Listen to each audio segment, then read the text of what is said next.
Hello, Tim Gregory here. Are you thinking about doing an assumable mortgage? An assumable mortgage has a couple of advantages. The truth is, it's not just a buyer that's going to get a lot of benefits. This type of mortgage can benefit the seller as well. That's especially true when the interest rate currently on the loan is lower than what the buyer would get with a new loan. Think about it. If the current rate is 7% and the old loan is at 5%, that means the buyer is saving hundreds of dollars every month. Next, there aren't going to be as many closing costs, which benefits the buyer because it saves money. It also benefits the seller because they can likely get a better deal with the buyer for the purchase price. What's great for everyone is that when you assume a mortgage, it's a very simple process, a lot easier than getting a whole new mortgage. That means there's less time involved and there's no requirement for a property appraisal either. All of that is going to make things a whole lot easier to get through. When it comes to the seller, they have an upper hand on the market. Not just any mortgage can be assumed, but with the benefits that come along with it, it could be an asset.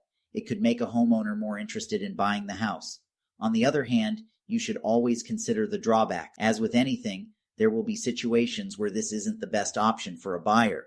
It's important to look at the purchase price versus the amount of the mortgage. Is there going to be a down payment or some type of financing required outside of the assumable mortgage? The $200,000 house we talked about earlier, but with a $270,000 purchase price, is one example. The buyer would need to come up with $70,000 in cash or additional financing to buy the house. That extra money could be at a much higher interest rate than the mortgage. A second loan generally means a second mortgage company, and that could make it difficult to get everything sorted out. The two companies may not want to communicate with each other, or they might be reluctant to take on this kind of arrangement. For the buyer, it becomes more of a hassle and not so much of a benefit anymore. When it comes to the seller, there's always the possibility of being held liable for a mortgage that has already been passed over to someone else. If the buyer defaults, it could come back on the seller, and that's definitely not something they want to deal with. Getting a written copy of the release of liability from the mortgage is essential to prevent this. Finally, you should know that Federal Housing Administration loans and Veteran Affairs loans can be assumed, but most conventional loans can't. On the bottom line,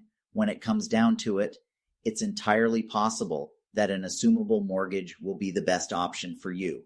It's all going to depend on interest rates and the type of mortgage that you're getting, as well as how much the purchase price is versus the assumed mortgage cost. Just make sure you talk with the lender and see if everything is going to work out best for you.